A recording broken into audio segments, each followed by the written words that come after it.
Bonjour à tous. Bonjour à tous, merci beaucoup de nous avoir rejoints pour ce premier webinaire organisé par le cabinet Sétur avec le soutien de la région Bretagne, le réseau SMILE, le pôle Imagerie Réseau et BDI. L'enjeu de ce webinaire, c'est d'essayer de comprendre à travers l'intervention, le témoignage de 5 professionnels au sujet de l'autoconscience évolutive, pourquoi donc ce sujet est un levier pertinent pour la résilience énergétique des territoires. Je suis Mourad Zerouki. Je travaille pour Sétur. Je suis en charge donc des questions d'économie circulaire, énergie renouvelable et bilan carbone. Je co-anime donc ce webinaire avec Oleg Carfantan, présidente de Sétur. Ce webinaire est organisé en 1h30. Nous allons rester ensemble donc 1h30. On aura 3 temps forts pour ce webinaire. Donc le premier, c'est une introduction sommaire au sujet de l'autoconscience collective. Ensuite, on aura une table ronde virtuelle qui sera animée par Goulen Carfantan en présence de 3 intervenants professionnels. Edouard Sireuil de Montbéliard Énergie, Lionel Guy pour la F1CCR et Alexandre Baudouin de la commune de Pompéan, de Malune, pardon. Ensuite, on aura un temps de témoignage avec Fabien Potier de l'ALEC qui va témoigner sur le projet d'autoconsommation collective en cours pour la commune de Langouette. Ensuite, Karine Grimbert pour le groupe Marc Énergie qui va nous parler du projet en cours d'installation chez Marc Énergie. Il est en train de construire la deuxième plus grande ferme solaire de Bretagne sur la commune de Pompéan. Avant de laisser la parole à nos intervenants, juste quelques règles pratiques pour le bon déroulement de ce webinaire. Je vous invite de désactiver le son et de votre micro et la webcam. Vous pouvez également, si vous souhaitez, poser des questions dans l'onglet haut à droite de votre écran. Je vais essayer de remonter certaines questions pertinentes à nos intervenants. On va le faire à la fin. On va consacrer 15 minutes d'échange questions-réponses à cet effet-là. Ensuite, on a prévu de vous en parler rapidement à la fin de ce programme de notre outil UrbanThink. C'est un outil de simulation des projets d'autoconsommation collective. Ça sera à la fin. Sans transition, je vais laisser la parole à Noël pour introduire ce webinaire et vous expliquer un petit peu les enjeux, mais aussi un mot sur notre outil UrbanThink. C'est à vous, Gonel. Merci. Bonjour à toutes et tous. Vous vous êtes connectés nombreux cet après-midi et nous en remercions. Et je tiens aussi à remercier particulièrement nos partenaires financiers que sont la région Bretagne et BDI, aux côtés du pôle Imagerie Réseau et BPI France. Nous avons développé la partie numérique de Sétur il y a à peu près 5-6 ans. Vous connaissez l'âge de Sétur, on a passé les 30 ans maintenant, et le passage numérique était pour nous un passage extrêmement enthousiasmant. Et cette transition écologique et numérique nous paraissait très pertinente. Nous accompagnons les territoires depuis de nombreuses années et il nous paraissait normal d'accompagner cette transition écologique et énergétique, du coup, cette fois, en utilisant le numérique. Le numérique nous permet de simplifier les choses et de vous faire gagner du temps. Et donc, nos convictions et notre motivation sont profondément ancrées dans les valeurs aussi de faire un monde plus durable, un monde plus vivable et plus équitable, et ainsi contribuer à faire des territoires meilleurs pour une qualité de vie à chacun aussi meilleure. Je vous propose en fait de poursuivre avec le visionnage de la vidéo qui est sur le site internet. On va vous la passer, voilà. Merci Mourad. Donc vous allez la découvrir un petit peu en synthèse de l'outil. Donc nous avons mis ceci au service des villes, des territoires et des entreprises résilientes. C'est un outil qui permet de voir votre territoire et vos projets à 360 degrés avec 60 indicateurs qui sont puisés dans des référentiels nationaux. Et du coup, ça dévoile 6 grandes thématiques avec une vision transversale et une échelle aussi que vous avez à choisir. Donc, nous sommes le premier outil en ligne de géodécision territoriale. Nous intégrons la Smart Data. À titre d'exemple, ce sont les compteurs Linky anonymisés. Et donc, c'est une plateforme qui permet d'être flexible et personnalisable. Là, vous voyez un exemple sur la plateforme Eagle, donc, qui était une des premières plateformes avec lesquelles nous avons travaillé.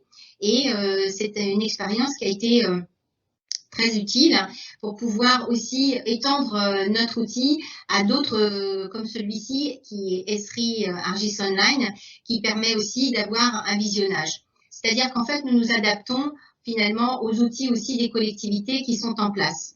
Et ainsi, on profite aussi de travail déjà fait par les équipes et les agents territoriaux. Donc, le principe du dashboard que vous avez devant l'écran vous permet en fait de suivre individuellement chaque thématique. Donc, ce sont les symboles des fers à cheval là. Et en fonction de la géographie appelée, vous avez une pondération qui se met à jour automatiquement et instantanément et en temps réel. Autre atout de notre outil, c'est que ça vous permet de naviguer en interopérabilité complète. Donc, c'est ce qu'on appelle la continuité digitale entre la ville et le bâtiment. C'est-à-dire que lorsque vous avez à visionner à l'intérieur d'un bâtiment une information, vous pouvez le faire, tout comme vous pouvez le faire à l'échelle finalement des réseaux, comme on le voit ici sur des canalisations. Donc, c'est quelque chose de pratique, intégré, et qui vous permet d'avoir une évaluation en temps réel de vos performances énergétiques, entre autres, et environnementales. Donc, c'est un outil qui vous permet en fait de commencer à tracer votre route vers la décarbonation. Les 6 thèmes sur lesquels nous travaillons à travers cette solution, donc c'est énergie-climat, biodiversité. Vous avez également la partie démarche sociétale, gestion de l'eau, gestion des déchets et toute la mobilité et les déplacements. Et donc, c'est l'autoconsommation collective que nous vous proposons aujourd'hui à travers ce webinaire qui va être une valeur augmentée supplémentaire. Donc, c'est pour nous très important de replacer la contribution dans la décarbonation qu'est l'autoconsommation collective parce qu'elle permet de faire un grand bond et sera sans doute très inspirante pour beaucoup de territoires en France. Et c'est ainsi que Mourad va vous faire la présentation introductive au débat et je vous dis à tout à l'heure. Merci. Merci Gwenaëlle. Je vais vous faire une petite introduction conceptuelle à l'autoconsommation collective pour ceux qui ne sont pas encore familiers avec ce concept. Qu'est-ce que l'autoconsommation collective? Eh ben, c'est simple. Dans autoconsommation collective, il y a autoconsommation. Donc l'autoconsommation, c'est quoi? C'est le fait de produire soi-même l'énergie que l'on consomme. Le plus souvent grâce à des panneaux photovoltaïques installés sur un toit d'un immeuble, d'une maison, sur le sol, etc. Il existe, si vous voulez, 2 types d'autoconsommation, collective et individuelle. L'autoconsommation collective, individuelle, pardon, c'est lorsqu'il y a un seul producteur qui est aussi le consommateur de sa propre énergie. On peut aussi parler de l'autoconsommation collective, c'est lorsqu'on a plusieurs producteurs, un producteur ou plusieurs producteurs liés à plusieurs consommateurs au sein d'une PMO, ce qu'on appelle personne morale organisatrice. Donc c'est l'organisation, si vous voulez, qui gère la production et le partage de cette production entre l'ensemble des autoconsommateurs. Donc, en simple, l'autoconsommation collective, c'est de partager l'énergie du vent solaire avec ses voisins. Quel est l'avantage maintenant pour les territoires de s'engager dans des projets d'autoconsommation collective? Il y en a plusieurs, ils sont écologiques, ils sont sociaux, sociétaux, économiques aussi. Premier avantage, c'est que l'autoconsommation collective permet d'amorcer donc la transition énergétique des territoires, donc en mettant en place des consommateurs et des producteurs d'une énergie renouvelable, et si on l'occurrence des photovoltaïques, ça permet évidemment d'intégrer les énergies renouvelables au sein du territoire.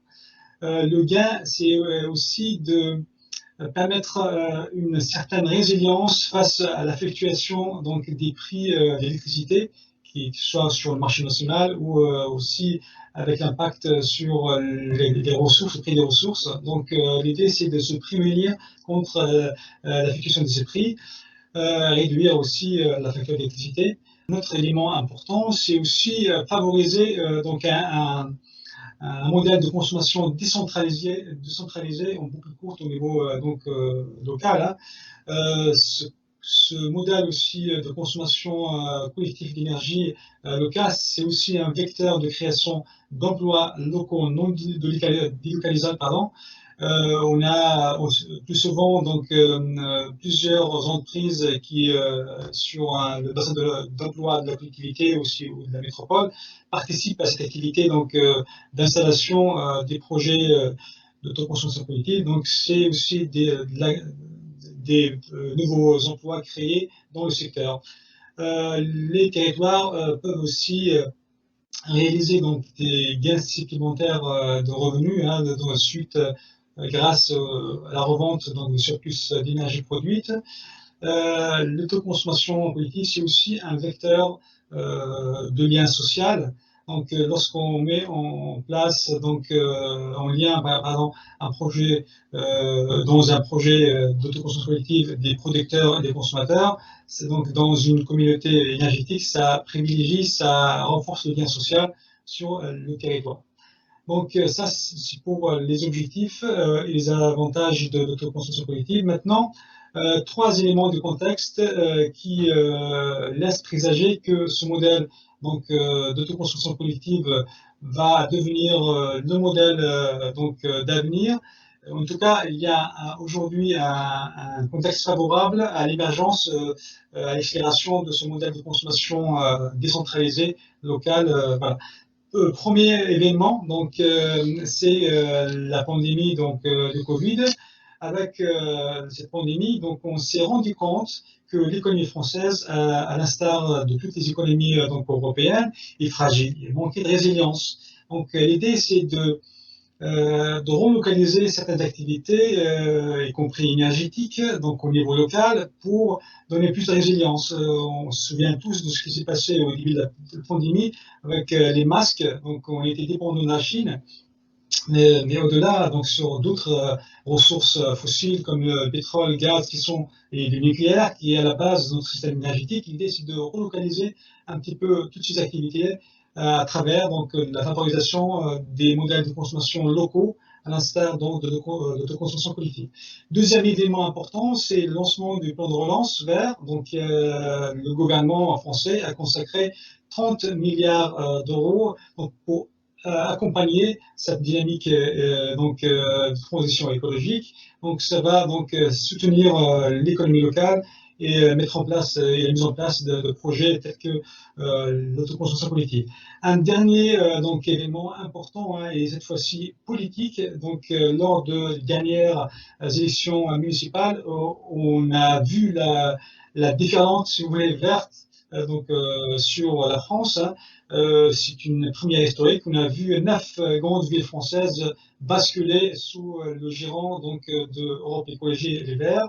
Ce résultat, ça traduit quoi? Ça traduit une attente des citoyens français sur tous les sujets liés à l'écologie et à la développement durable. Donc, ces trois événements confondus concourent bien évidemment à la création d'une dynamique positive et favorable vers une transition écologique et énergétique des territoires. Voilà.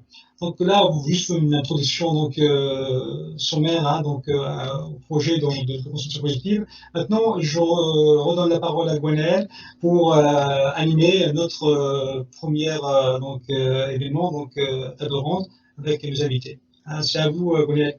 Oui, très bien. Merci Mourada. Donc, nous poursuivons avec 3 points de vue, 3 regards différents et complémentaires sur la pratique de l'autoconsommation collective.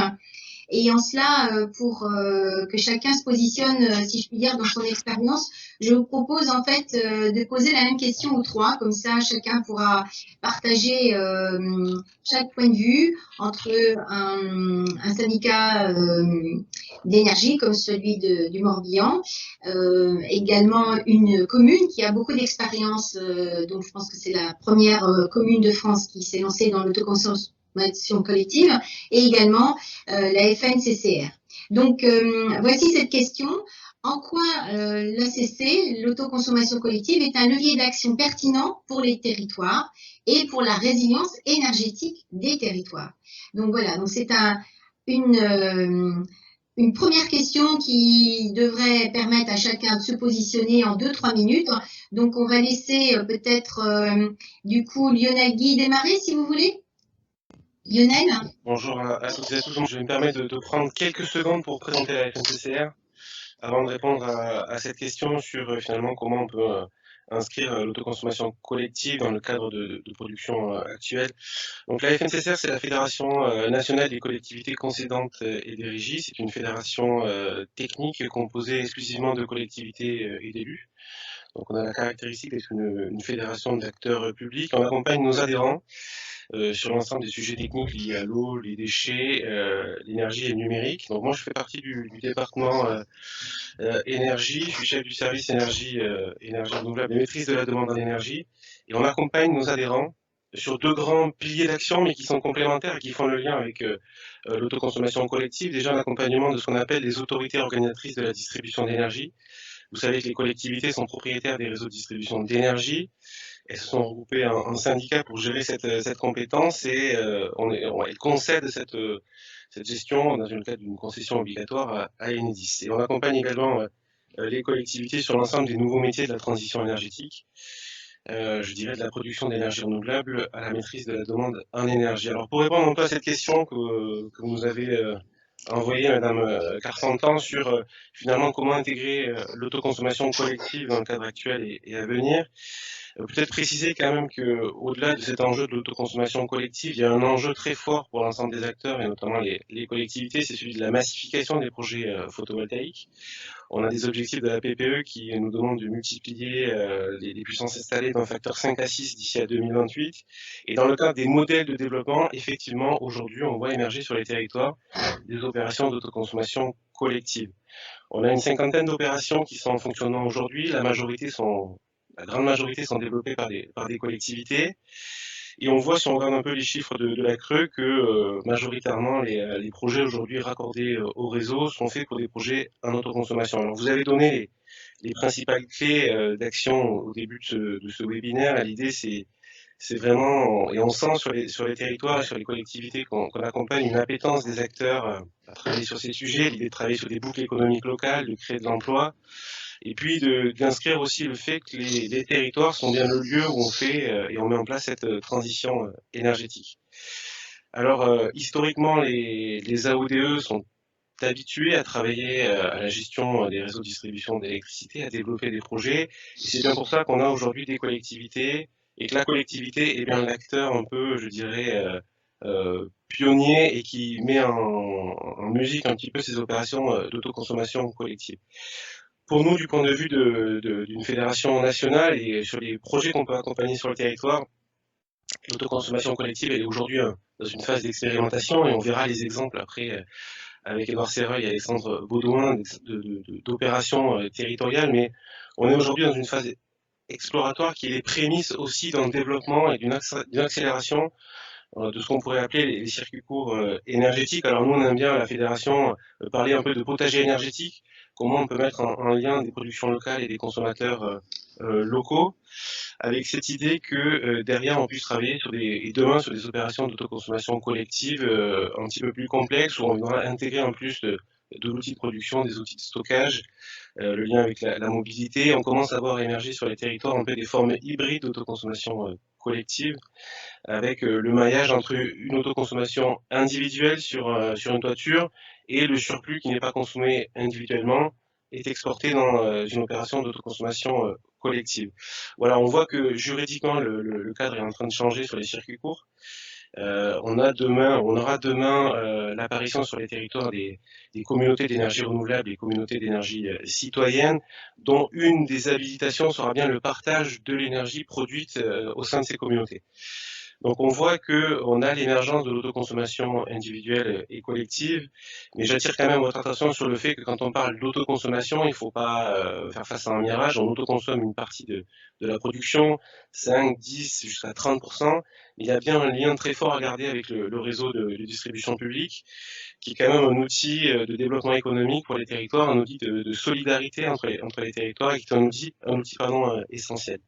Et pour terminer, parce que le temps est compté, on pourra revenir là-dessus un peu plus en profondeur le moment venu avec les questions. J'aimerais juste insister sur le rôle des collectivités qui peuvent, on va le voir, développer des projets, mais qui ont aussi un spectre d'action beaucoup plus large pour faciliter l'émergence des projets sur les territoires, en mettant à disposition du foncier par exemple, des cadastres solaires, en intégrant cette dynamique d'autoconsommation collective dans les plans climat, voire même dans les documents d'urbanisme, et le rôle aussi de communication de la collectivité pour faire émerger ces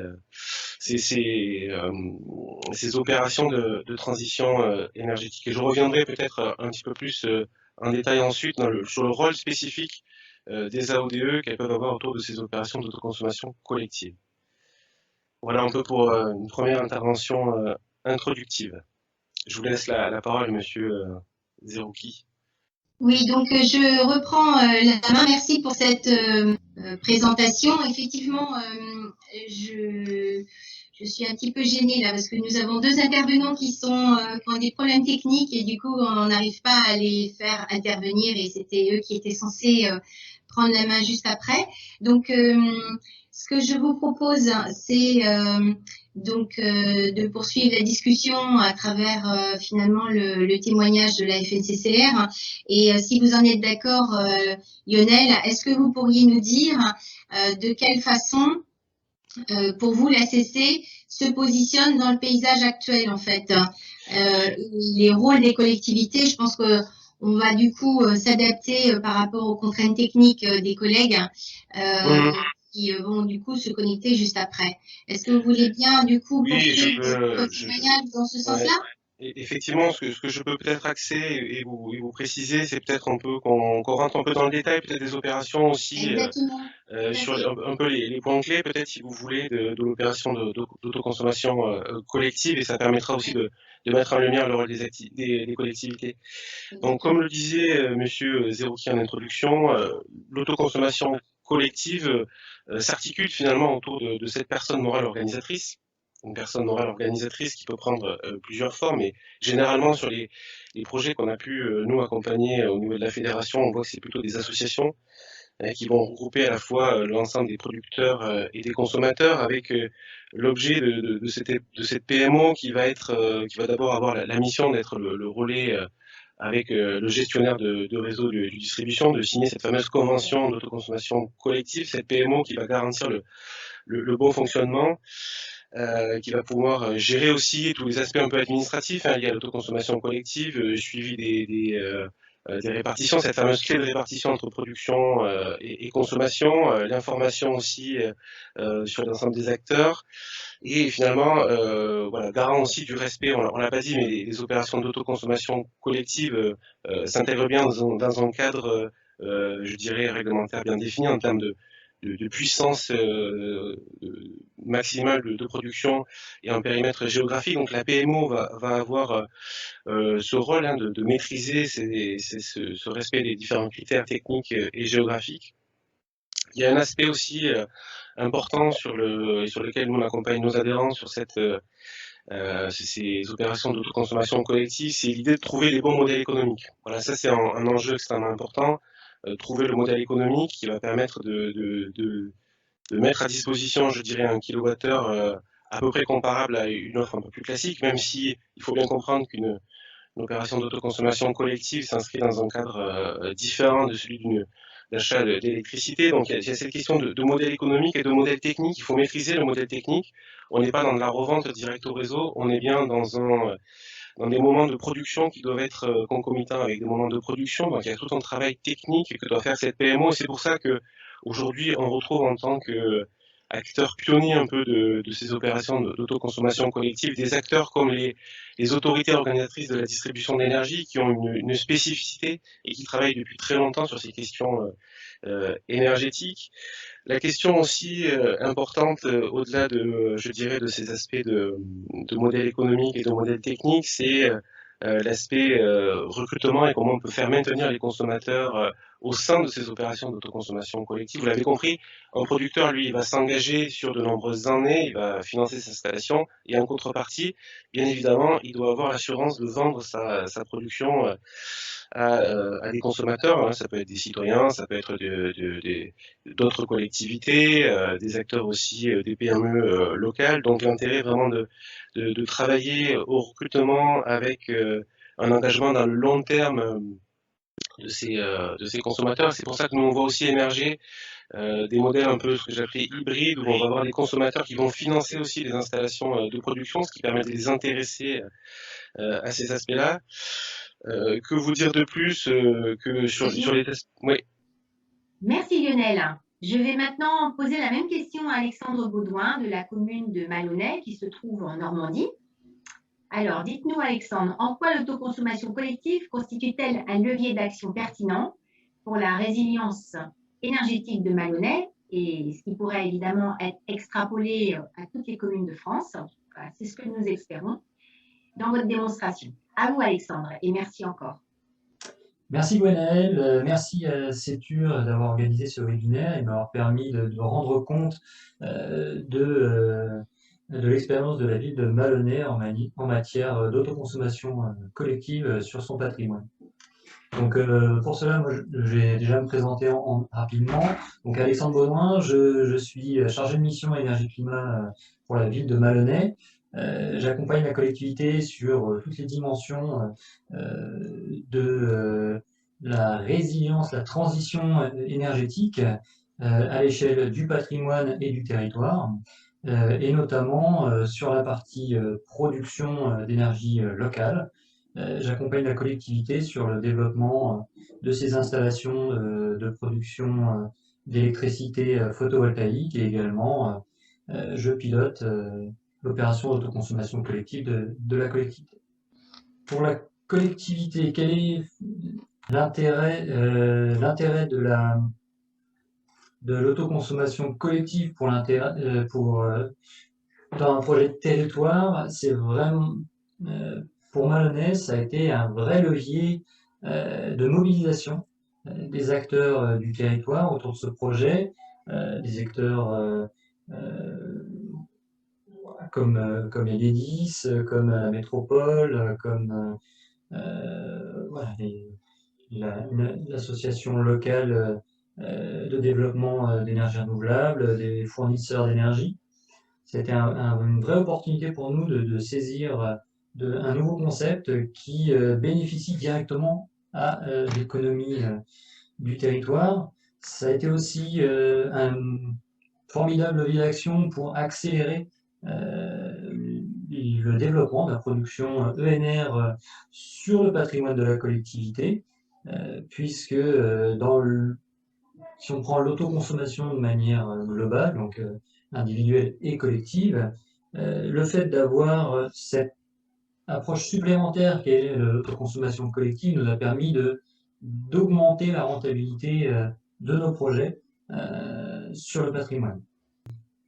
Pour l'émergence d'une opération d'autoconsommation collective, le rôle de la collectivité a été de montrer, je dirais, que c'était possible, que c'est un modèle, quand bien même il serait émergent, il serait nouveau et on n'a pas forcément le recul qu'on peut avoir sur d'autres approches de production d'énergie. C'est un modèle qui séduit, qui a un intérêt pour la résilience du territoire, comme je le disais juste avant, puisque voilà, ça amène les acteurs du territoire à se questionner sur la place de l'énergie dans le projet, la place aussi du citoyen, de l'acteur économique dans un projet de territoire un peu plus global, porté là ici à Maloney par le conseil municipal, par l'équipe municipale. Mais voilà, c'est vraiment un formidable moyen de faire en sorte que le privé et le public se rencontrent pour finalement aller construire un projet commun de résilience et de bâtir une nouvelle économie sur le territoire, une économie qui est d'autant plus non délocalisable qu'elle est voilà, ancrée sur le territoire par ses moyens de production, par ses autoconsommateurs, ses prosommateurs, qui viennent se greffer à l'opération d'autoconsommation au fur et à mesure qu'elle grandit, qu'elle augmente de périmètre, de taille, et que les moyens de production se développent. Voilà. La collectivité peut aussi être force de proposition pour rapprocher les acteurs, pour faire émerger les projets. Elle peut être ce lien qui peut éventuellement manquer entre les différents acteurs pour faire en sorte qu'un projet d'ACC émerge sur le territoire. Elle peut aussi faire le lien avec les acteurs comme les gestionnaires de réseau ou alors les différents pôles, les EPCI, qui, eux, de par leur expérience, peuvent aider à développer d'autant plus vite une opération d'ACC à l'échelle que l'on connaît aujourd'hui, donc l'échelle du rayon d'1 kilomètre. Et demain, si d'autres augmentations de périmètre arrivent, voilà, pourquoi pas partager de l'énergie à l'échelle d'une grappe qui serait à l'échelle d'un bassin de vie ou d'une communauté de communes ou voilà, d'autant plus grand, pourquoi pas d'un département. Si l'on devait faire un petit retour sur l'expérience de Maloney en matière de conduite et de mise en œuvre d'une opération d'autoconsommation collective, je dirais que il faut prendre le temps. Il faut se donner le temps de voir où l'on veut aller et de ne pas avoir peur d'y aller par étapes, pourquoi pas, si c'est la collectivité qui porte, comme à Maloney, débuter sur son patrimoine, commencer à faire ses armes, à créer ses outils pour la gestion de l'ACC, comprendre son fonctionnement, voir comment ça peut fonctionner, avoir un retour d'expérience suffisant pour par la suite aller vendre cet outil de transition aux autres acteurs du territoire ou bien encore à d'autres territoires limitrophes pour créer une émulation commune. Un deuxième point de vigilance aussi, d'attention, c'est de bien instaurer un dialogue en amont avec les différents partenaires que peuvent être les fournisseurs d'énergie, le responsable d'équilibre ou bien encore le gestionnaire de réseau, qui sont des acteurs clés de la réussite de ce projet. Nous, on a essuyé les plâtres de la nouveauté. On a testé l'ACC très rapidement après la sortie des décrets d'application. Et de ce fait, les fournisseurs n'étaient pas prêts, n'étaient pas encore prêts, n'avaient pas les outils suffisants pour mettre en œuvre ce type de démarche. Pour autant, on a essayé d'avancer en bonne intelligence et du coup, on a avancé petit pas par petit pas et finalement, on a réussi avec certains de nos fournisseurs à aujourd'hui faire en sorte que eux soient performants et aient une offre pertinente pour accompagner des acteurs de l'ACC, faire en sorte que des opérations émergent et se pérennisent. Et en même temps, ça nous a permis aussi, nous, de nous améliorer, de faire remonter à Enedis ou alors au service de l'État les difficultés qui pouvaient exister de par la nouveauté de ce système. Enfin, un dernier point de vigilance, ça va être sur la nature du PMO, de la personne morale organisatrice. Aujourd'hui, nous, on a la chance, c'est d'avoir une opération qui ne regroupe que le patrimoine de la collectivité. Donc, naturellement, la ville s'est a porté sa candidature pour être PMO de son opération, ce qui semble logique dans les faits. Si, dans un futur plus ou moins proche, la collectivité fait évoluer son périmètre et permet à des acteurs extérieurs privés de rentrer dans cette boucle d'autoconsommation, il faudra alors là re-questionner la place et le statut de la PMO, puisque pour une collectivité, tout du moins de la taille de Malonnet, il semble compliqué de rester PMO sur une opération qui serait étendue à des particuliers, à des acteurs privés, puisque ça nécessiterait de créer plusieurs comment dire, éléments administratifs qui deviennent relativement complexes à gérer de par voilà, le temps à allouer, les ressources humaines et financières à allouer à ce type de création et de ces points d'amélioration de la gestion administrative de l'opération. Donc, la vigilance, là, ici, c'est peut-être un point clé aussi, lorsqu'on va faire du multi-acteur, c'est de réfléchir dès le départ au statut et pourquoi pas d'étudier si des acteurs privés existent déjà, pourquoi pas des fournisseurs ou d'autres entités qui développent des outils de gestion de l'autoconsommation collective, de voir avec eux s'ils sont s'ils ont matière à être PMO et du coup à limiter les difficultés administratives. Je pense que pour la réussite d'une opération d'ACC, il faut pas vouloir révolutionner la base de la gestion de l'énergie. On a déjà des sachants dont c'est le métier de faire de la gestion énergétique avec voilà, un suivi de facturation des éléments. Donc, si on a la capacité à trouver un de ces acteurs locaux, c'est encore mieux. Dans ce cas-là, pourquoi pas voilà, migrer sur ça, sur cette approche-là, ce qui permettra d'être d'autant plus agile dans le déploiement de l'opération. Voilà. Aujourd'hui, si je vais faire une rapide conclusion sur la pertinence d'une opération d'HCC au regard du retour d'expérience de la commune, je dirais que aujourd'hui c'est une franche réussite sur notre opération, sur notre patrimoine, puisque aujourd'hui tout type d'autoconsommation collective cumulée avec la revente du surplus, nous dégageons une recette, entre guillemets, annuelle de l'ordre de 18 000 euros.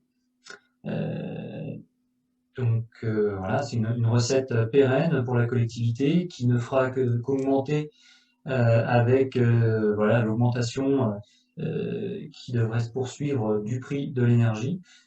Et ça rendra d'autant plus rentable les opérations de production locale d'énergie que le prix continuera d'augmenter et voilà, qu'on arrivera à valoriser les kilowattheures produits localement sur des acteurs locaux et ça permet également aujourd'hui nous de dégager des budgets pour les allouer à d'autres projets d'accompagnement, de transition des acteurs du territoire. S'agissant du projet de la commune, la ville de Malonnet a débuté en 2017 ce projet d'autoconsommation sur son patrimoine par l'installation de ses premiers panneaux solaires sur l'église. l'église qui a fait partie de la première boucle d'autoconsommation avec ses 20 kW de puissance installée. Petit à petit, jusqu'à 2019, nous avons développé nos centrales solaires qui étaient prévues dans le cadre de l'appel à projet TEPCV, Territoire à énergie positive pour la croissance verte. Et nous sommes arrivés en 2020 à un peu plus de 1600 m² de panneaux solaires installés sur le patrimoine de la ville, donc des écoles, un complexe sportif, les ateliers municipaux. Aujourd'hui, participent activement à cette boucle d'autoconsommation collective qui regroupe une vingtaine de points de consommation. Donc tous les bâtiments de la ville sont inclus dedans, tous les équipements pouvant nécessiter une fourniture d'énergie sur la journée sont inclus dans la boucle d'autoconsommation.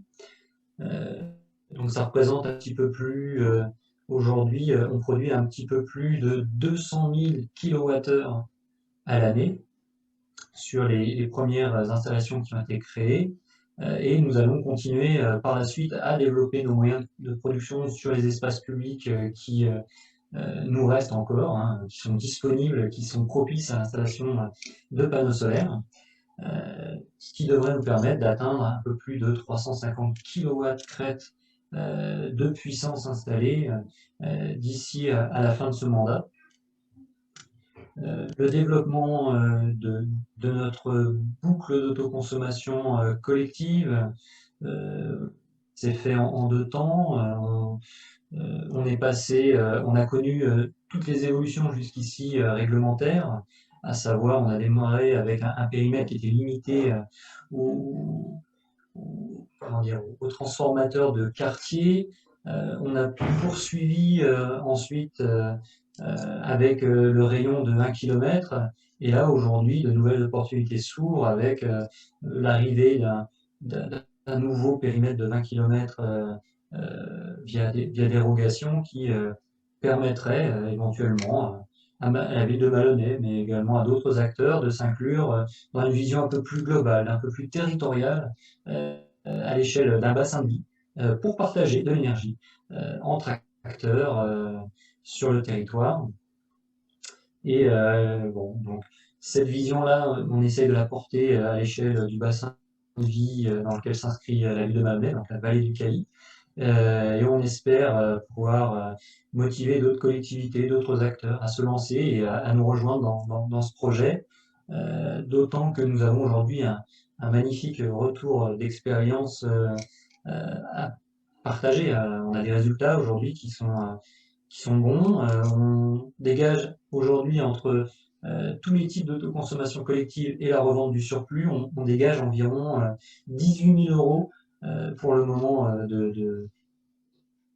18 000 euros de recettes, donc en économie d'énergie que l'on ne va pas chercher sur le réseau, ou alors en vente de surplus auprès du fournisseur qui nous accompagne sur ce projet, Enercop Normandie. Et du coup, voilà, c'est une vraie opportunité à notre sens que de se lancer dans une opération d'autoconsommation collective pour la résilience des territoires. Et merci de votre témoignage. Et là, je vais appeler du coup le représentant de l'ALEC, qui est l'agence locale de l'énergie sur le territoire de Rennes Métropole, et qui va prendre la main et témoigner au nom de la commune de Langouette, qui est une commune au nord de Rennes, qui a pris l'initiative justement de faire une PMO l'année dernière et qui a produit ses premiers électrons à la rentrée 2020. Donc, je laisse le soin à Fabien Potier de prendre le relais et de nous parler de Langouette. Merci Fabien. Bonjour à tous. Donc là, je pense que vous voyez tous mon écran. Donc, je suis Fabien Potier de l'Agence locale de l'énergie et du climat du Pays de Rennes. Et donc, je vais vous présenter donc le projet d'autoconsommation collective qui a vu le jour sur la commune de Langouette, donc en Ille-et-Vilaine. Donc rapidement, l'Agence locale de l'énergie et du climat du Pays de Rennes, donc on est une association qui travaille déjà depuis plus de 20 ans sur le territoire, sur les sujets liés aux transitions énergétiques et climatiques. Donc on accompagne l'ensemble des acteurs, qu'ils soient privés, publics, et aussi donc les particuliers, notamment dans tout ce qui est rénovation énergétique de l'habitat. Donc notre territoire d'action, c'est le Pays de Rennes, donc il comprend Rennes Métropole, mais aussi les communautés de communes donc de Valdier-Lobinier, Guiffret-Cormier Communauté, et le pays de Château-Géron. Donc le projet de Langouette, donc pour ceux qui ne connaissent pas la commune de Langouette, donc c'est une petite commune de 600 habitants qui est située à une vingtaine, trentaine de kilomètres au nord de Rennes. Et donc c'est une commune qui travaille déjà depuis très longtemps sur la question de la transition énergétique. Elle a déjà pas mal vu l'installation de quelques projets, donc notamment une chaufferie bois avec un réseau de chaleur qui alimente le groupe scolaire et la mairie. Elle a déjà 4 installations de production d'électricité solaire photovoltaïque sur quasiment tous les bâtiments de la commune, finalement, la mairie, l'atelier communal, l'école et le pôle enfance. Et donc en 2017, la municipalité de l'époque avait lancé une étude de programmation urbaine et architecturale du centre-bourg selon une démarche, un cradle to cradle. Donc c'était une démarche menée avec pas mal d'acteurs, de nombreux partenaires de la commune, mais aussi une démarche qui a été menée avec les habitants. Il y avait des habitants donc, qui étaient intégrés à cette étude. Et, bon, il y avait plusieurs volets, dont un volet de transition énergétique. Et il en est ressorti donc une volonté d'accentuer la production locale et même je dirais les productions locales, puisqu'il y avait la production énergétique, mais aussi la production alimentaire.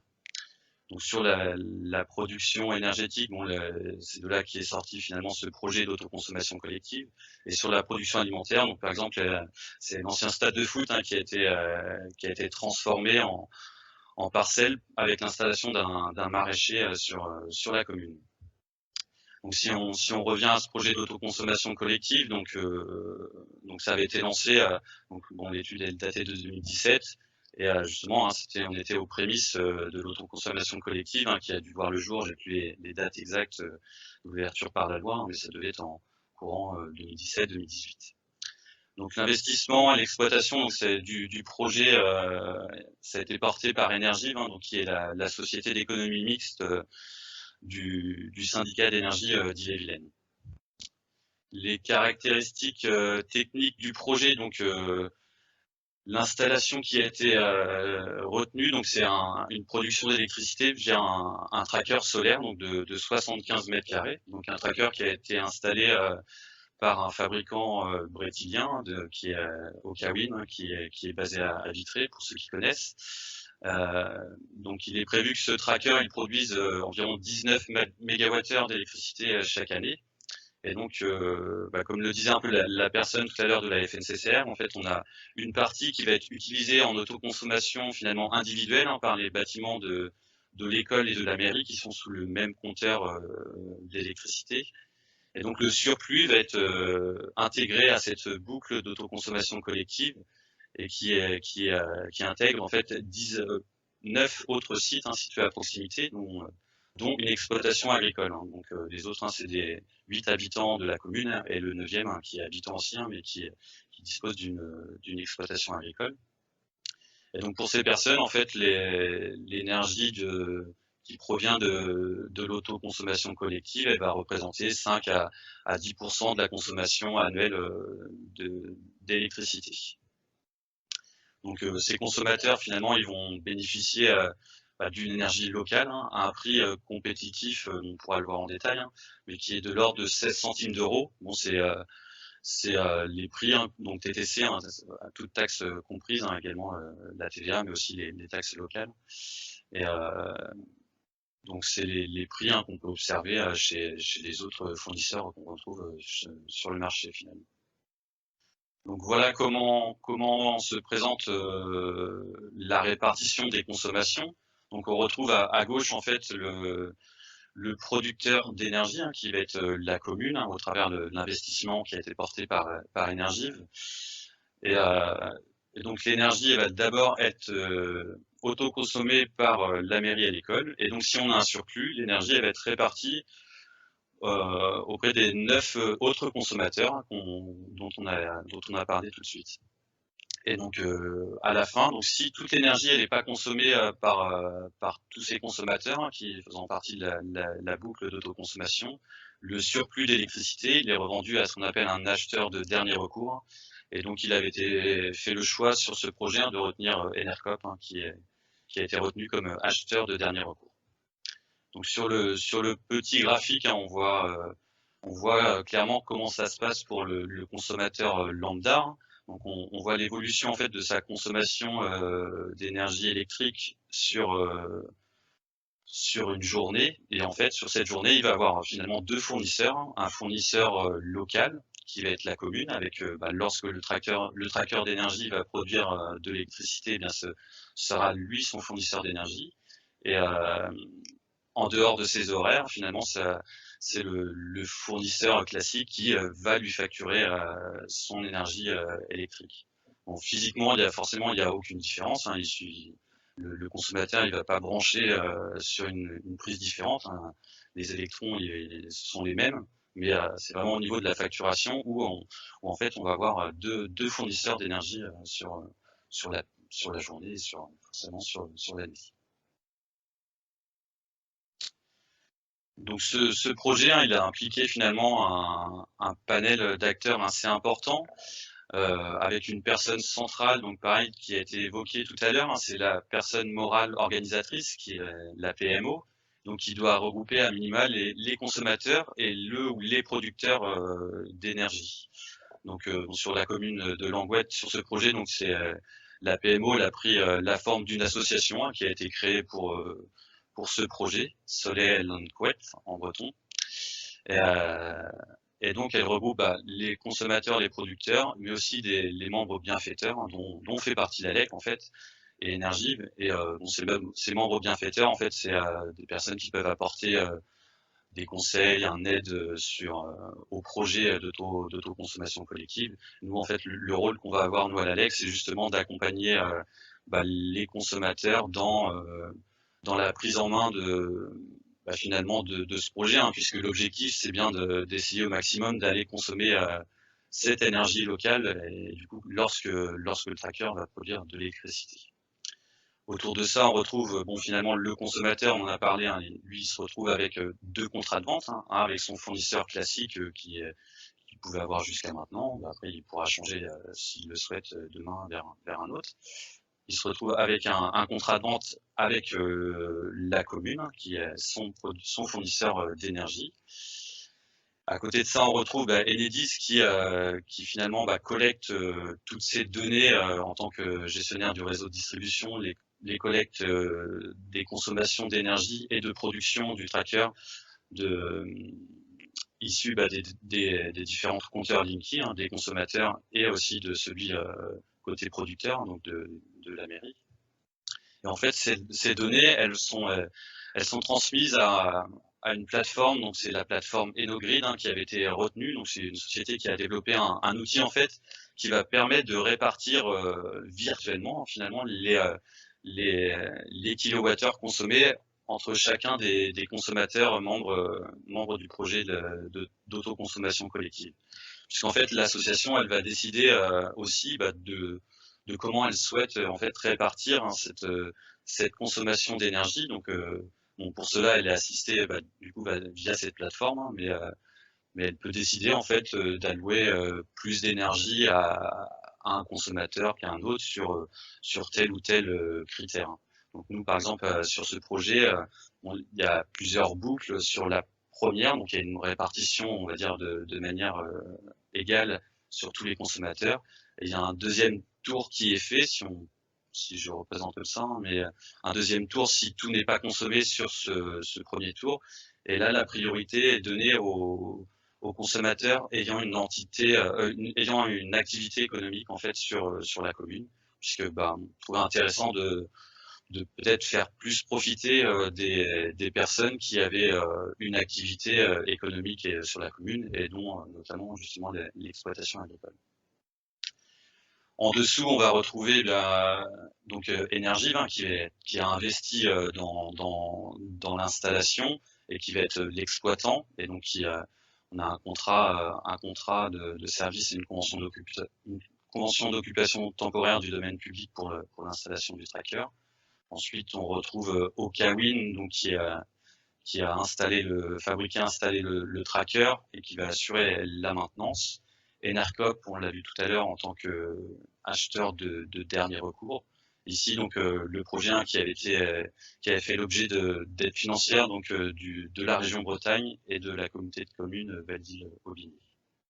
Voilà pour tous les acteurs. Et pour finir, ma dernière diapo, c'était pour vous présenter un peu justement cette plateforme Enogrid, puisque moi l'intérêt que j'y vois dans l'autoconsommation collective, c'est aussi que les personnes puissent comprendre l'énergie, comment ça fonctionne et surtout s'y intéresser. C'était aussi une volonté sur ce projet, c'était de faire venir peut-être des personnes qui se seraient pas encore intéressées à la transition énergétique, à sa facture d'énergie, et de les impliquer finalement via ce projet d'autoconsommation collective à s'intéresser un peu plus à ces consommations d'électricité. Et donc chaque personne dispose d'un accès à cette plateforme, donc, où elle retrouve en fait ses consommations, et on voit très clairement ici en fait le temps sur la journée où l'énergie va lui être facturée par son fournisseur classique, et une deuxième partie où c'est le fournisseur local qui va lui facturer son énergie. Donc tout l'enjeu, il réside de favoriser finalement l'énergie locale, et donc l'enjeu c'est de pouvoir déplacer finalement ces usages, donc l'usage d'électricité en journée lorsque le tracker va produire de l'électricité. Et en dessous, là, c'est plus une vision de l'ensemble des consommateurs, où on retrouve en fait la production, donc en jaune la production locale, en bleu la production des fournisseurs classiques, on va dire, et la répartition en fonction des 9 membres de l'autoconsommation collective. En fait. Et en gris tout en bas, donc c'est le surplus qui est revendu à Enercop. Donc là, c'est pour une journée type, je ne sais plus laquelle j'avais pris, mais c'est pour vous illustrer tout ça. Voilà pour le témoignage sur la commune de Langouette. Merci Fabien. Merci à Fabien pour ce beau témoignage. Et sans transition, je vais passer la parole à Karine Vaillant-Grimbert. Elle est responsable juridique du groupe Marc pour nous parler du projet de la ferme solaire. En effet, ils sont en train d'en réaliser une sur la commune de Pompéan, à côté de Rennes, dans le département 35. À vous, Karine, et merci de votre témoignage. Bonjour, Karine Vaillant-Grimbert, responsable juridique du groupe Marc. Bonjour à toutes et tous. Tout d'abord, je souhaite remercier Sétur, Mourad Zerouki et Gwenaëlle Carfantan de m'avoir invité à participer à ce webinaire qui me donne l'opportunité aujourd'hui de vous présenter un projet qui nous tient beaucoup à cœur. Alors, comme je dis nous, je ne parle pas uniquement du groupe Marc, qui est un groupe régional de BTP, un groupe familial, mais je parle également des deux autres actionnaires de la société Marc Énergie, qui sont l'entreprise IEL, une entreprise qui est située à Saint-Brieuc et qui est un acteur important de la conception et de l'installation en énergie renouvelable, éolienne et centrale photovoltaïque. Et je représente également aujourd'hui la société d'économie mixte Énergive, une émanation du syndicat d'électricité d'Ille-et-Vilaine, avec qui donc nous développons un projet sur les communes de Bru et de Pompéan. Alors je précise que c'est un projet qui nous tient à cœur puisque nous travaillons depuis de nombreuses années sur ce projet. Nous avons vraiment investi beaucoup de temps, d'énergie et d'allant pour le mener à bien. Et nous voyons aujourd'hui ce projet qui va aboutir très très rapidement. Alors, donc, ce que j'aimerais mettre en évidence dans un premier temps, même si je l'ai déjà évoqué là très rapidement, c'est que c'est un projet local avec des acteurs locaux. Donc, une entreprise régionale de BTP, le soutien des collectivités locales avec donc cette participation active de la SEM Énergive, de la région Bretagne, de Rennes Métropole, et donc un concepteur et un installateur de centrales photovoltaïques locales. C'était très important pour nous de développer ce projet dans un cadre d'économie circulaire. Alors donc je souhaiterais vous donner quelques informations sur ce projet. Donc, comme vous le voyez affiché à l'écran, c'est un projet qui est d'une ampleur assez conséquente puisque une fois que nous aurons mis en service cette centrale photovoltaïque, il s'agira de la deuxième plus importante centrale photovoltaïque au sol de Bretagne. Donc, elle se situe, comme je le disais tout à l'heure, sur les communes de Bru et de Pompéan, sur un site de 20 hectares, pour une puissance installée qui sera donc de 15,2 MW crête. Pour donner un ordre de grandeur, cela va représenter 38 000 panneaux solaires. Donc c'est vraiment conséquent. Et donc la mise en service aura lieu à l'automne 2021. Voilà, là nous avons commencé les travaux d'installation des structures et nous allons bientôt poser les panneaux solaires. Cela représente un investissement global de 10 millions d'euros. Alors, comme je le disais tout à l'heure, nous sommes vraiment sur un projet local avec des acteurs locaux. Et ce qui est très important aussi de savoir, c'est que nous avons absolument voulu éviter, dans le cadre de ce projet, d'impacter des terres agricoles. Donc le terrain dont on parle aujourd'hui, qui est sur les communes de Bru et de Pompéan, ce sont d'anciennes mines de plomb, du minerai de galène. Ce sont des mines très anciennes en fait, puisqu'elles ont été découvertes à la fin du XVIIe siècle et exploitées à partir du début du XVIIIe et jusqu'au tout début du XXe siècle. Donc ce sont des terres polluées dont malheureusement nous ne pouvions rien faire, que ce soit en termes d'exploitation agricole, de construction de logements, ni même d'aires de jeu. C'était vraiment trop dangereux de développer d'autres projets sur ce site. C'est pourquoi nous avons envisagé les énergies renouvelables et en particulier l'implantation d'une centrale photovoltaïque. C'est un site qui par ailleurs est orienté plein sud, donc qui se prête parfaitement à ce projet.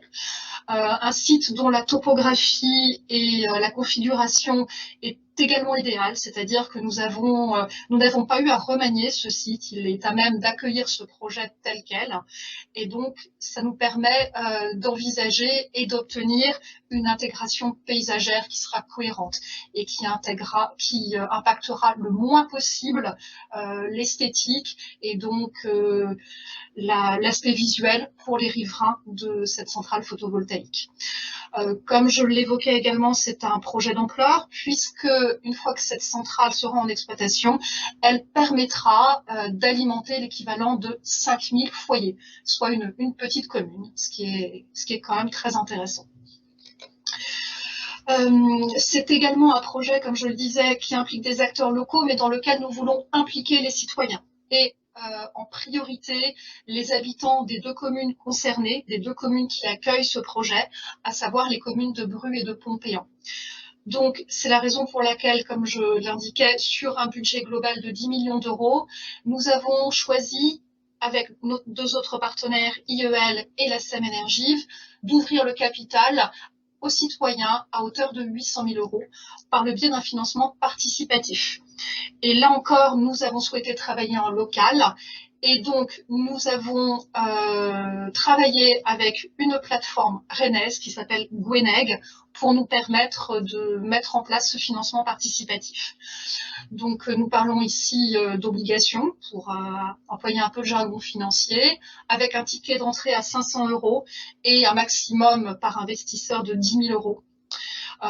Les informations que vous voyez à l'écran vous donnent donc la durée de l'emprunt, le taux d'intérêt qui est un taux d'intérêt intéressant, et donc le fait que ce financement participatif, la campagne sera lancée à compter du 3 mai prochain et jusqu'au 15 juin 2021 pour la première étape de la campagne. Et donc comme évoqué, avec un accès prioritaire aux habitants de Bru et de Pompéan. Sur la slide suivante, voilà, j'ai ajouté une projection du rendu de la centrale une fois qu'elle sera en exploitation, pour mettre en évidence le fait que l'intégration paysagère est vraiment respecté et que l'impact visuel sera le plus faible possible pour les habitants autour de ce site et pour les personnes qui se promènent autour de ce site. Et une seconde photo qui est l'état actuel d'avancement du projet, où l'on voit les structures métalliques d'accueil des panneaux photovoltaïques qui ont d'ores et déjà été installées. Donc voilà les informations que je pouvais donner sur ce beau projet. Encore une fois, un projet local, vraiment à vocation d'économie circulaire, et un projet qui a reçu le soutien des collectivités locales, en particulier des maires de Bru et de Pompéan, et nous les en remercions vivement. Je suis à votre disposition pour toute question que soulèverait cette présentation. Je vous remercie. Et merci de votre témoignage. J'essaye de solliciter un petit peu Fabien et Lionel sur 2-3 questions qui ont été posées par les participants. La première s'adresse à Lionel. Est-ce que vous pouvez nous donner quelques éléments sur le parcours de recrutement des autoconsommateurs? Mais comme le disait, je crois que Fabien a évoqué des points essentiels. L'idée d'un projet d'autoconsommation collective, c'est bien des producteurs et des consommateurs qui travaillent ensemble. Ouais. Donc le projet de recrutement, ça n'a rien à voir avec un projet de recrutement que peut avoir un fournisseur. On ne fait pas de la publicité, on co-construit un projet dans lequel on va intégrer des consommateurs. Par exemple, sur un certain nombre de projets qu'on a pu accompagner à la fédération, on va avoir une collectivité, un syndicat d'énergie qui va travailler avec une zone d'activité, qui va co-construire le projet d'autoconsommation collective avec les entreprises de la zone d'activité. Donc voilà, l'idée c'est de vraiment intéresser et intégrer, je dirais, ces consommateurs à la démarche en général d'autoconsommation collective, qui est une démarche de transition énergétique. On travaille ensemble, on sensibilise et on intègre comme ça les consommateurs. Ensuite, voilà, l'idée c'est de travailler tous ensemble. De l'électricité produite par les panneaux photovoltaïques. Donc, si j'ai bien compris, ce que vous conseillez, juste pour résumer, c'est de dire, voilà, dans le projet de recrutement des autoconsommateurs pour le projet d'autoconsommation collective, il s'agit de trouver des profils complémentaires qui se complètent. Ouais, c'est ça, ouais, c'est de pouvoir mixer. Je pense que c'est important d'avoir des habitants, mais aussi des entreprises, enfin, tertiaires. Du tertiaire, c'est ça, pour avoir un usage de l'électricité qui soit finalement assez stable, et notamment l'été, par exemple, quand les habitants sont partis en vacances, il faut qu'il y ait l'électricité, elle puisse être utilisée, hein, même si forcément elle le sera à un moment donné. Mais le but, c'est bien qu'elle soit en priorité aux membres de l'autoconsommation collective. Ok. Pour Lionel Guy, est-ce que vous avez 2-3 points importants de vigilance, de conseils, je me suis exprimé comme ça, à donner à nos participants sur les projets d'autoconsommation collective? Donc, c'est vraiment des conseils pratiques qui pourraient aider les porteurs de projets ou les personnes qui sont en réflexion aujourd'hui, de passer le pas, quoi. Mais oui, on a des points de vigilance, en tout cas, il en existe. Effectivement, on vient d'en traiter un point de vigilance, c'est cette question de la répartition des consommations avec les clés de répartition fixe ou dynamique. Un des points de vigilance, et j'appuie sur ce que vient de dire Fabien Potier, c'est vraiment essayer de maximiser le foisonnement de profils de consommation, parce que un des enjeux qu'on peut avoir, c'est de consommer l'ensemble de la production, et que les consommateurs consomment l'ensemble de la production de l'opération d'autoconsommation collective. On l'a vu, il y a un acheteur de dernier recours, mais c'est un acheteur de dernier recours qui va acheter l'électron à des niveaux extrêmement bas. Donc l'enjeu, il est à la fois technique et économique, c'est-à-dire qu'il faut dimensionner au mieux son schéma, je dirais, entre les producteurs et les consommateurs. Il n'y a pas de problématique à dimensionner l'installation de production, ça c'est du classique, c'est fait, il n'y a pas de problème là, mais c'est vraiment de trouver le modèle technico-économique, même si c'est un grand mot, et je suis bien conscient de ne pas donner des clés pratico-pratiques, mais il faut vraiment avoir un modèle technique et économique au plus fin et au plus juste, parce qu'il ne faut pas se tromper sur la consommation que peuvent avoir les différents consommateurs. Alors aujourd'hui, on est dans des enjeux et dans des démonstrateurs, c'est-à-dire qu'on ne cherche pas à couvrir avec l'autoconsommation collective 100% des consommations. mais on va se rapprocher petit à petit de projets un petit peu plus gros, où il faut vraiment, comme quand on fait une opération d'autoconsommation individuelle, il faut vraiment faire, je dirais, s'assurer que la courbe de production et de consommation sont adéquates. Ensuite, sur les points de vigilance, rester simple sur la question de la PMO. On a beaucoup de personnes qui nous disent est-ce qu'il faut faire une société, est-ce qu'il faut faire... Non, une PMO, elle n'a pas forcément de rôle extrêmement compliqué, donc rester sur une association qui permet à l'ensemble des entités de rentrer facilement dans la PMO.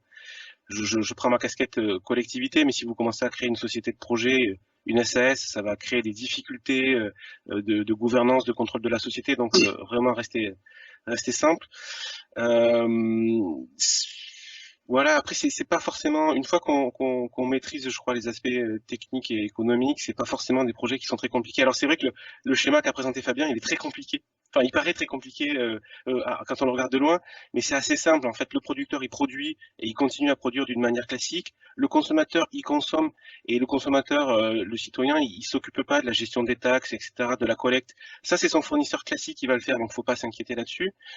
À la PMO, effectivement, et vous l'avez bien dit Fabien, c'est bien d'avoir. Alors j'ai bien aimé le mot que vous avez donné, ces entités amies ou ces bienfaiteurs, voilà, qui sont un peu des spécialistes de l'énergie. Ça peut être une SEM, ça peut être une collectivité, qui vont appuyer, faciliter les échanges avec le gestionnaire de réseau, suivre, comme je le disais au début, suivre l'ensemble des opérations de l'autoconsommation collective, le respect des puissances, du critère géographique, etc.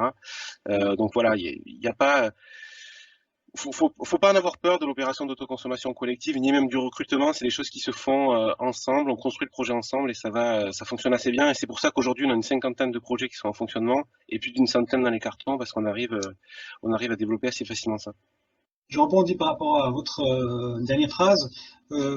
Certes, aujourd'hui, par rapport au projet d'autoconsommation individuelle, donc il y a un engouement et il y a vraiment aussi beaucoup de projets qui se créent aujourd'hui. D'après le dernier chiffre d'Enedis, chaque 30 minutes, il y a une demande de raccordement au réseau qui se fait. Donc c'est vraiment une bonne nouvelle. Par contre, sur le volet autoconsommation collective, depuis 2018, il y a une cinquantaine de projets aujourd'hui qui sont en cours. On connaît les avantages, ils sont écologiques, économiques, résilience, tout ça. On connaît aussi, comment dire, on sait aussi au niveau technique, on sait faire des choses, on sait dimensionner les installations, donc il n'y a pas un problème au niveau technique. Donc aujourd'hui, nous, avec Urbantic, on a développé donc une plateforme pour simuler donc, des projets en autoconsommation collective pour aider les porteurs de projets donc, à se projeter, à de-risquer leurs projets ou ensuite pour se projeter. Donc au niveau technique, il n'y a pas de problème. Et au niveau d'avantages, on sait qu'il y a des avantages assez intéressants, économiques, etc., écologiques, etc. Par contre, pourquoi ce marché, ce segment donc, de consommation collective n'arrive pas à percer comme c'est le cas aujourd'hui pour le segment individuel, quoi. Qu'est-ce qui bloque? Même si voilà, il y a le segment, il y a les freins administratifs, sauf que on a quand même eu une évolution assez favorable de ce côté-là ces dernières années. Donc, comment vous expliquez un petit peu ce décalage? Alors, si je peux me permettre, et puis de commencer, je laisserai ensuite la parole à Fabien. Il y a des modèles économiques. Les modèles économiques ne sont pas forcément faciles à trouver. Il y a déjà deux choses que je voulais signaler. Il va y avoir la publication d'un futur arrêté tarifaire pour les installations de moins de 500 kg qui vont passer sous le format du guichet ouvert. L'arrêté tarifaire, il est prêt. Il est en cours de finalisation. Il devrait être publié par la DGEC à la fin du premier semestre ou septembre au plus tard. Dans ce cadre-là, il pourrait y avoir des incitations financières à l'autoconsommation collective. En parallèle aussi, on a les appels d'offres de la CRE PPE2 qui vont être lancés. Dans ces appels d'offres, il y a un appel d'offres qui concerne l'autoconsommation et qui intégrera des aides économiques pour l'autoconsommation collective. Ça va déjà être des incitations, on va dire, économiques qui vont arriver, qui vont renforcer les modèles économiques. Vous l'avez dit, il y a un cadre juridique qui existe, il va aussi évoluer. On a vu des évolutions qui vont passer. Vous savez, aujourd'hui, on l'a pas précisé, mais l'autoconsommation collective, elle est limitée à un périmètre d'un rayon, enfin un périmètre de 2 km qui doit contenir l'ensemble des producteurs et des consommateurs et une limite de puissance de 3 MW crête. On a des évolutions qui vont arriver sur les territoires ruraux avec on attendra quand même qu'elles soient publiées, mais on a vu des projets de texte là-dessus où le ministre de l'énergie pourrait déroger sur les territoires ruraux pour aller faire de l'autoconsommation collective dans un rayon de 20 km et dans une puissance de 5 MW crête. Aujourd'hui, l'ensemble des producteurs et des consommateurs doivent être raccordés sur le réseau basse tension. On pourrait avoir une évolution pour que l'ensemble des producteurs et des consommateurs soient sur le réseau public de distribution d'énergie, donc en intégrant la HTA. Donc là aussi, c'est des potentiels de développement un petit peu importants. Il y a encore des freins et c'est pas facile de monter les projets. C'est une filière qui est, vous l'avez dit, qui a 1 an, 2 ans, il y a 50 projets. Alors on peut imaginer que demain il y ait des flambées là-dessus, sur ces types de projets-là. Voilà, il ne faut pas oublier quand même que la massification se fera aussi par les projets classiques d'injection dans le réseau. Côté collectivité, on regarde aussi comment on peut travailler sur le code de la commande publique pour essayer de faciliter l'achat d'énergie de la collectivité auprès d'opérateurs locaux. Donc il y a encore des choses à travailler, il y a encore des pistes d'évolution. Et peut-être aussi, pour terminer, ce que je voulais préciser, c'est que peut-être demain, dans une évolution, quand on aura des formes d'autoconsommation collective qui intégreront du stockage, peut-être de la flexibilité avec de la mobilité électrique, on pourra imaginer peut-être que ces opérations d'autoconsommation collective viennent jouer un rôle spécifique sur le réseau, sur la flexibilité, et qu'à ce titre-là, elles puissent aller s'insérer sur des points de congestion, de tension, et que peut-être elles amènent un service réseau un peu plus important, et on pourrait avoir à ce compte-là peut-être des incitations de la part du GRD. Merci Lionel. En fait, une question pour Fabien. Vous avez travaillé sur le projet Langouette. Langouette, c'est une commune pionnière donc en construction collective. Vous avez travaillé sur ce projet, vous le connaissez très bien. Nous aussi, on a travaillé de manière indirecte sur ce projet-là. Est-ce que il y aurait une recette magique qu'on peut comme ça délivrer rapidement à l'ensemble des participants qui sont aujourd'hui en réflexion pour débuter ou donc un projet de construction collective, notamment à l'intention des aides des collectivités. Est-ce que voilà, comment expliquer aujourd'hui la réussite de ce projet Langouette? Je pense, je suis pas certain qu'il y ait une recette magique. Je pense, la recette, elle est pour moi, ouais, elle vient de peut-être cette mobilisation de multi-acteurs, parce que c'est vrai que un projet d'autoconsommation collective, d'ailleurs, c'est pas pour rien. Je pense qu'il y a le mot collectif à l'intérieur. C'est que ça doit impliquer forcément plusieurs acteurs. Et donc, pour moi,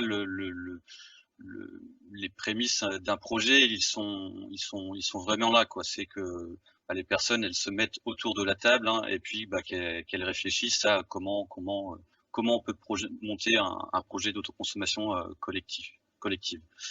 Moi, c'est vraiment ça. Après les solutions, je pense qu'elles seront trouvées. C'est vrai que, elles seront trouvées. Il faut forcément, il y a pas mal de choses, notamment le modèle économique. Je pense que c'est aujourd'hui la question peut-être qui peut bloquer dans certaines dans les projets.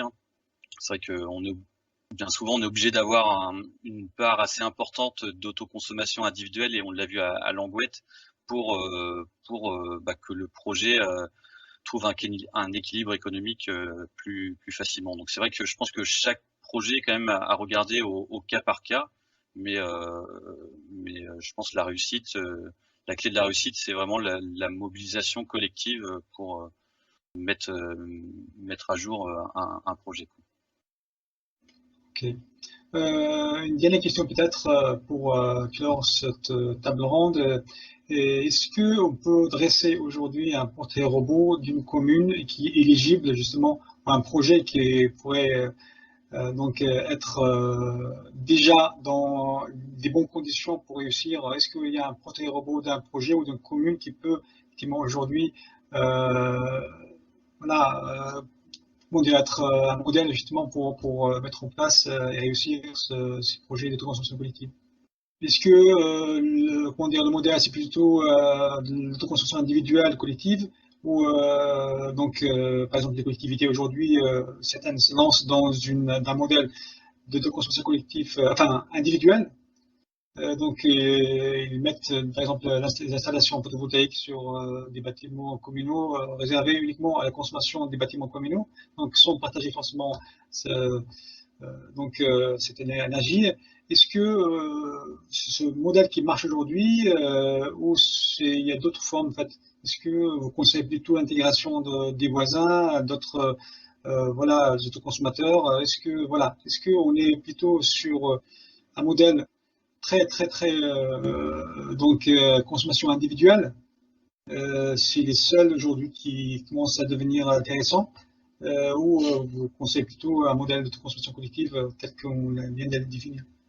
Moi, je pense pas qu'il y ait de portrait robot. Il y a des points clés, on a essayé de vous les donner, le profil des consommateurs, d'avoir suffisamment de consommateurs différents, des producteurs, des unités facilement installables en termes de production. Après, il n'y a pas de modèle type disant tel territoire, il faut faire de l'autoconsommation individuelle ou d'autoconsommation collective. En tout cas, moi, je pense pas qu'il y ait ça. Il y a de l'appétence des acteurs et il y a de la technicité sur certains territoires qui vont permettre de se lancer sur différents types de production. Je pense que la clé, c'est surtout l'appétence des acteurs du territoire et la volonté de construire des projets ensemble. Partant de là, il n'y a pas de modèle. Enfin, à mon sens, il n'y a pas de modèle spécifique à l'autoconsommation collective. Il n'y a que des modèles différents qui vont s'intégrer dans des logiques de territoire. Merci donc à nos deux intervenants. Malheureusement, donc les autres intervenants n'ont pas réussi, comme je vous ai dit, à se connecter. Donc on va finir ce webinaire avec une présentation de notre outil UrbanThink. Donc ça n'a pas été prévu dans le programme, donc on va profiter de cette occasion pour vous montrer un outil technique qui aide les collectivités, mais au-delà, donc les porteurs de projets sur l'autoconsommation collective, à bien dimensionner leur projet pour essayer de voir comment ils peuvent avant même l'installation de leur projet, donc ils peuvent avoir une estimation assez réaliste des coûts, des potentiels effectivement de leur projet. Donc je laisse la parole à Gwenaëlle. Bien, merci Mourad, merci aussi Fabien et Lionel. Alors, vous avez compris qu'il y a eu un aspect technique, donc je pense que nous avons trouvé quand même la solution, et je remercie aussi à Mourad d'avoir géré cette absence de certains. Ceci dit, dans le replay, on fera les attachements, si je puis dire, des contributions de ceux qui n'ont pas pu se connecter cet après-midi, si bien que le replay permettra quand même d'avoir l'intégralité des contributions, donc ne vous inquiétez pas. On vous enverra les liens qui vous permettront de vous connecter aux personnes dont les témoignages vous auront manqué. Voilà. En tout cas, merci à eux d'avoir tout fait pour se connecter, mais les aléas techniques, on ne les maîtrise pas toujours. Voilà. En tout cas, en termes de synthèse et de conclusion, je ne vais pas non plus forcément rentrer dans un extrême détail, juste pour vous mettre en appétit, si je puis dire, et vous proposer en fait de vous connecter d'ici un mois au créneau qu'on pourra vous proposer pour rentrer vraiment dans une vraie démonstration. Là, c'est juste à titre, on va dire, exclusif, qu'on vous montre les premiers slides de cette application. On va afficher ça sur ce passage-là. Donc, vous voyez des écrans qui permettent de voir la progression en fait de celui qui se connectera demain sur la valeur augmentée de l'ACC d'UrbanThink. Donc, vous voyez ici en haut à gauche la zone tampon qui permet d'identifier la zone géographique intéressée à partir du bâtiment producteur. Vous pourrez choisir en fait des bâtiments et vous aurez automatiquement la surface concernée. Vous pourrez en fait tester toutes les solutions qui vous paraîtront pertinentes dans le périmètre connu. Vous pourrez également voir le cadastre solaire apparaître, et ce qui vous permettra de voir la puissance, si je puis dire, présentée par par bâtiment en visuel. Donc, vous voyez ici, les zones rouges sont celles qui ont été présélectionnées. Donc là, vous avez une maquette 3D aussi. C'est pour ça qu'on appelle un jumeau numérique. Donc, vous voyez en fait votre ville en 3D automatiquement. Et donc, pour terminer, quatrième panneau, vous avez du coup le calcul de la simulation qui sort automatiquement et qui vous donne les consommations à l'unité de bâtiment. Et après, lorsque nous les consolidons, l'intérêt, c'est de voir justement la capacité d'autoproduction, d'autoconsommation et surtout, est-ce qu'il vous reste de la marge pour avoir d'autres usages sur le territoire et ainsi véritablement évaluer les potentiels énergétiques des bâtiments en autoconsommation et en autoproduction et ainsi vous aider véritablement à mieux dimensionner vos investissements. C'est clair que, si j'ai bien compris, sans dévoiler de secret, il est en train de se préparer ce qu'on appelle la banque du climat.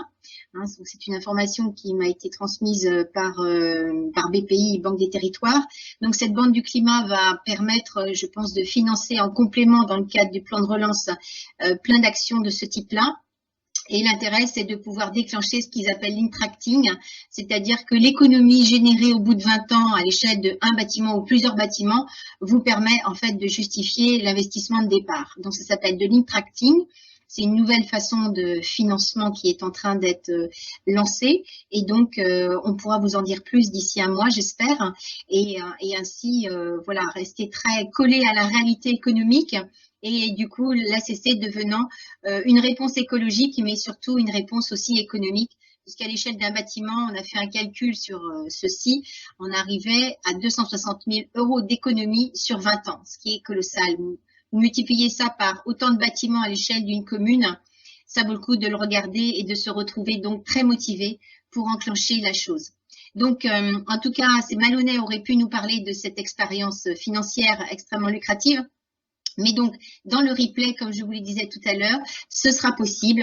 Donc, je vous invite à suivre le lien du replay qui vous arrivera courant de semaine prochaine, le temps de finir les interviews avec chacun, et puis de vous faire profiter quand même des bonnes informations que chacun avait envie de vous faire partager. En tout cas, merci infiniment d'être venu, d'être resté jusqu'au bout surtout, et puis d'avoir été patient donc dans le témoignage de chacun. Et pour une première fois, je suis ravie de ce succès et donc nous vous inviterons à d'autres rencontres de ce même genre puisque nous sommes en train de travailler aussi une autre application on va dire spécifique sur la mobilité décarbonée. Donc UrbanSync continuera à faire parler d'elle à travers sa solution de base et les valeurs telles que l'ACC et la mobilité décarbonée. Voilà, en tout cas à très bientôt et encore merci de vous être connectés. Et puis, bonne continuation et puis faites de bons choix.